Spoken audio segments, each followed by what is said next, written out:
Good morning, good afternoon, wherever you're at. Welcome back for another weekend box office report. There wasn't much new coming out this weekend. We had Firestarter, the Stephen King remake, come through, and a lot of Doctor Strange holding. That's going to be the talk of the town, I think, coming out of this weekend. How will everybody else also hold?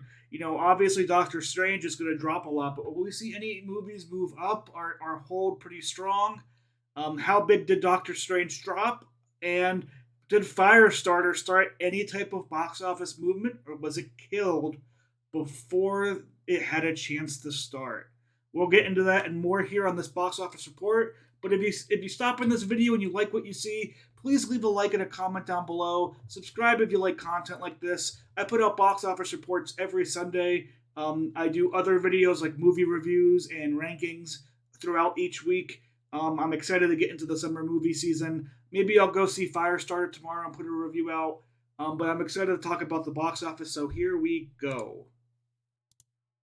So, looking at the top five here domestically over the weekend, we see Doctor Strange in the Multiverse of Madness, again, obviously going to win the box office. But I think what the biggest tale here is the drop percentage. It dropped 67%, um, which, while that's in line with, say, No Way Home that happened over Christmas, I do think with the lack of competition, no new movie coming out this weekend, and really just how front loaded this No Way Home was in the spoiler category. I think Doctor Strange tried to be that a little bit, but this is quite a big drop in my opinion for a no contest test week two. It's still great to see that it's making $60+ million on its second weekend. As we see domestically, it's almost up to $300 million total. It shot past $600 million worldwide. But even if you consider worldwide, it had a pretty significant drop off internationally this week too. I now wonder if this movie's going to make $1 billion or not. I think this comes down to a very divisive second act in the movie. You can check my review on the channel here of Doctor Strange and the Multiverse of Madness. And honestly, I truly think that a lot of people weren't looking to go back to see this movie again. And it kind of caused it to drop a little bit lower than what I expected to. I expected around 60%, maybe 60 to 65. I'm happy it's not in the 70s for just theaters, but it definitely should ring alarm bells, I think, for Marvel that something about this film was a little off. It's going to make all the money it needs to make a big profit. It is another positive you know leg in the MCU, but this is a pretty large drop off for a movie. When, as you see here, nothing even else got even close to $10 million in the weekend. So it had little to no competition to at least get into the 70s or so $1 million this weekend, but it just didn't. Number two again this weekend is The Bad Guys.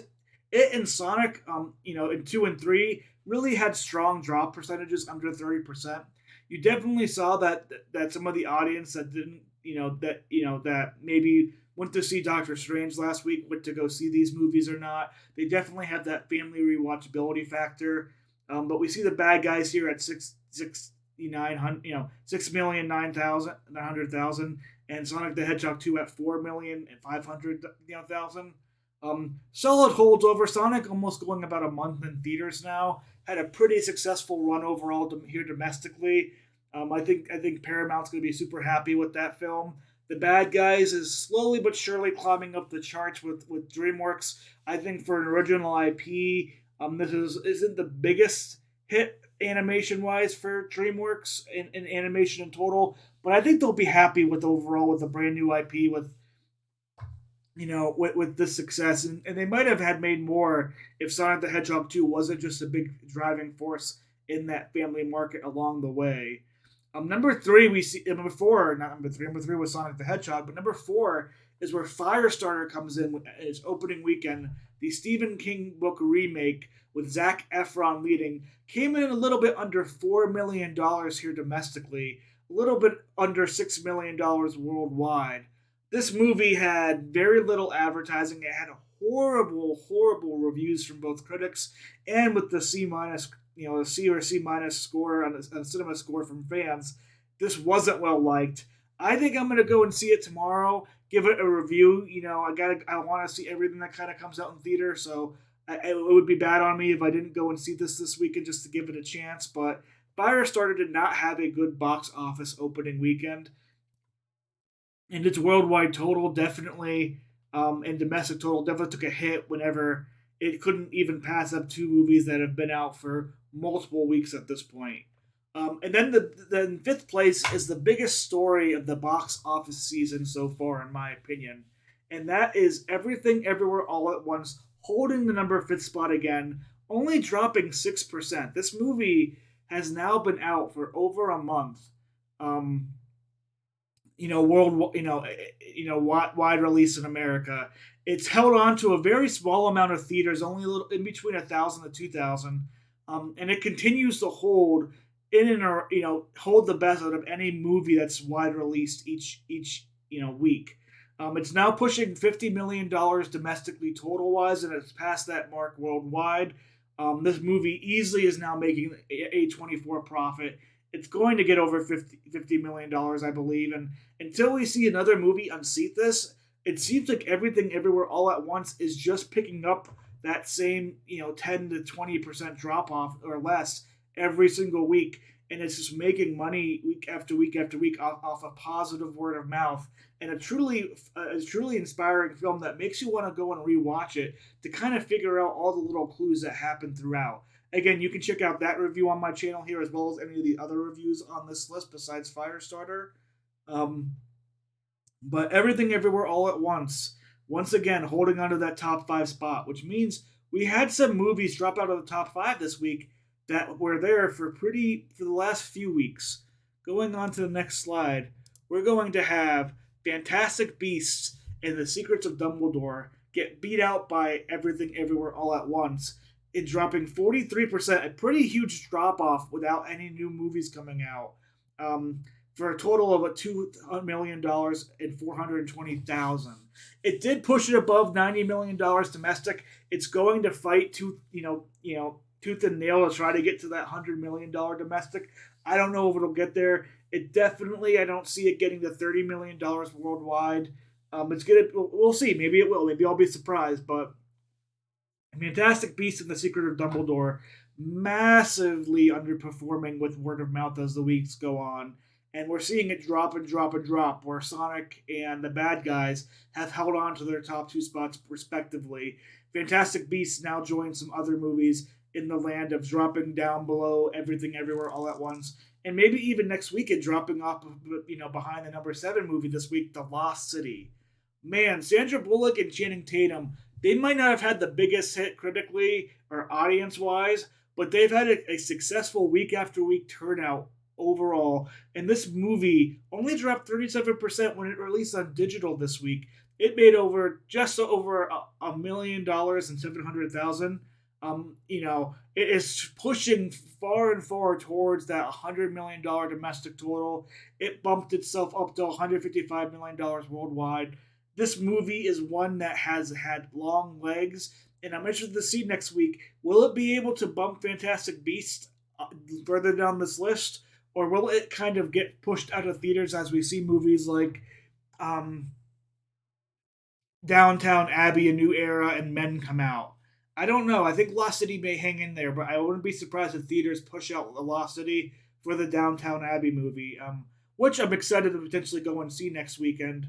I'll be on the road, but I hope I get a chance to see it before or during when I'm out and about and traveling with some family members. Going to see Hamilton next weekend. Do you want to see a review of Hamilton, the stage play?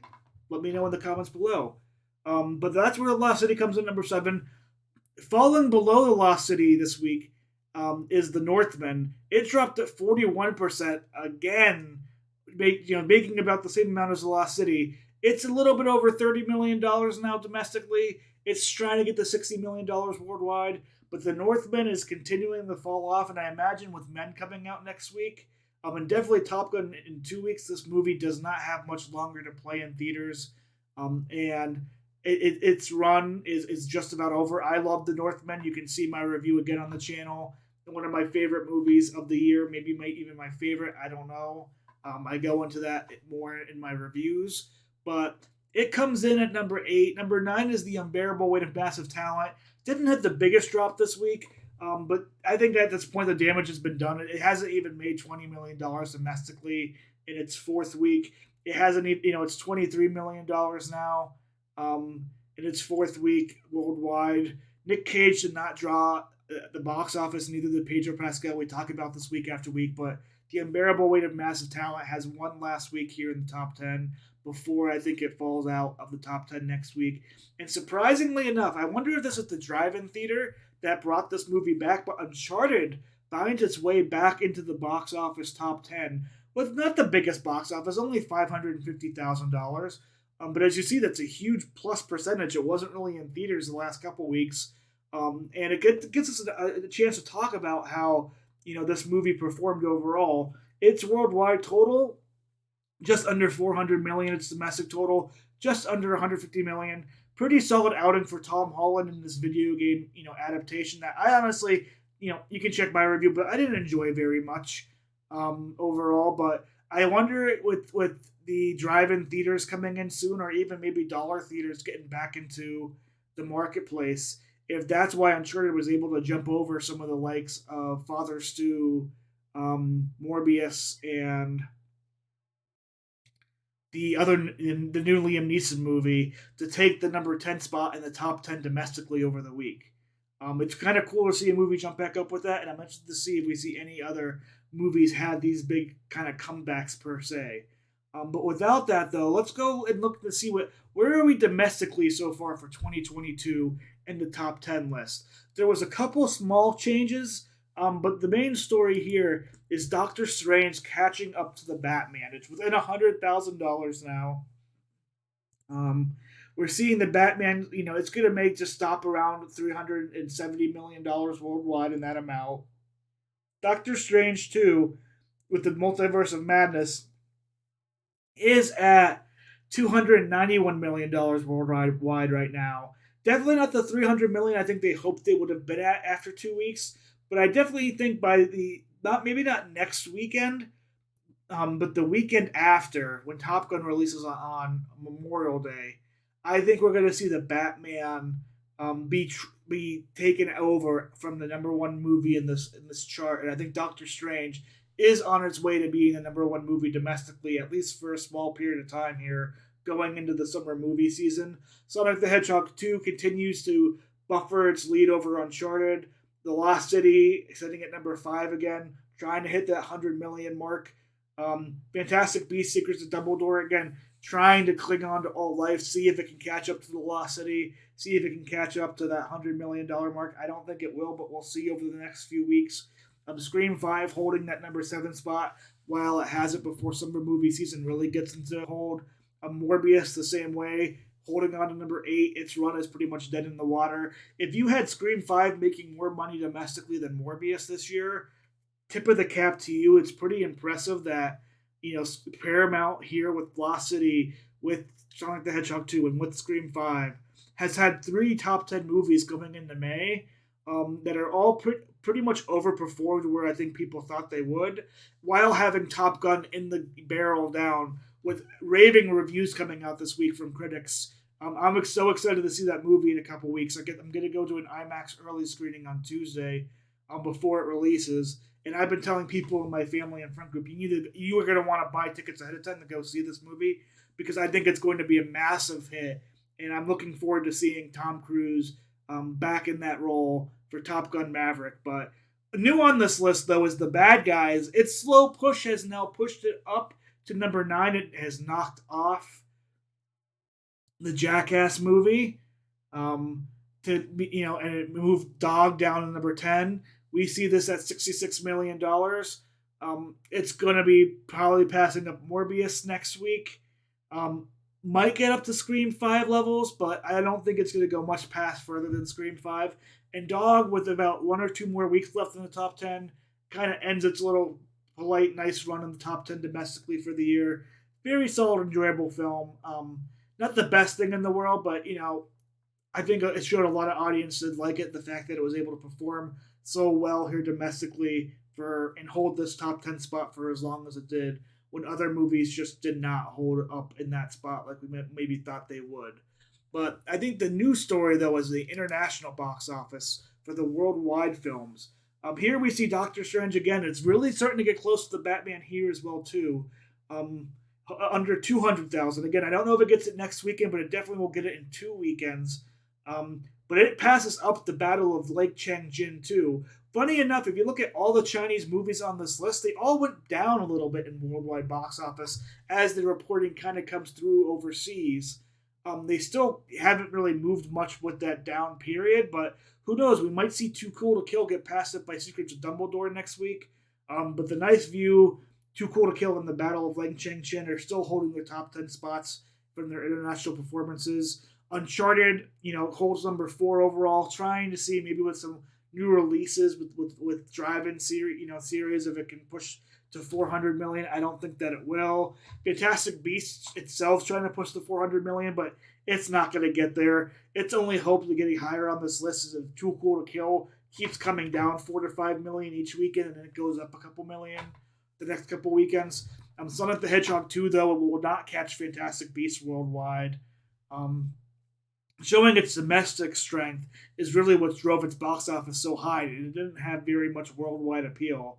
But the bad guys were able to come up here and knock off, I believe, Scream 5 in the top 10 list to give them the number 9 spot on this list as well. Morbius having only a couple more weeks before it gets knocked off when the summer movie season happens. But interesting to see that the family movies don't have the biggest play worldwide right now, whereas the actiony adult movies do. But it'll be interesting to see. My take from this chart is the Multiverse of Madness is going to struggle to hit $1 billion worldwide, which I think will be a huge topic of conversation for a lot of people in the next couple of weeks. I don't think it gets there. I'm sure other people do, but with movies like Top Gun Maverick coming out, Jurassic World Dominion, Lightyear, Elvis, I just don't see this movie being able to hold like Spider-Man No Way Home did to cross the $1 billion mark. I think it'll end up around 850, maybe $900 million worldwide. But I think the word of mouth on it is just not that great, and we'll have to see. Next weekend, it's only kind of competing against 2 new movies with Men and Downtown Abbey, A New Era. But even then, I'm interested to see if Downtown Abbey can pull out a box office win. I think it's going to be a strong number 2. I think Men's going to end up kind of like Firestarter in that 4 to 5, $6 million range. I don't think it has the biggest appeal to people as a horror flick from A24. I believe it's A24. I'm pretty sure that's what it said in the previews. But that's kind of the box office review for the week. What are your thoughts on it? Do you think the Multiverse of Madness held where it should have held at? Do you think it dropped way too much because of bad word of mouth? Do you think it didn't drop enough, showing that the word of mouth isn't as big of a deal as you thought it might have been? Go ahead and give me your thoughts in the comments down below. Again, if you like this content, leave a like, subscribe to come back week after week. Look forward to a Firestarter review here in the next couple days, and then next week we'll see if we can fit in Men and Downtown Abbey, A New Era, in my travels. But otherwise, I hope all of you guys have a great weekend, a great week, and until next time, have a good time.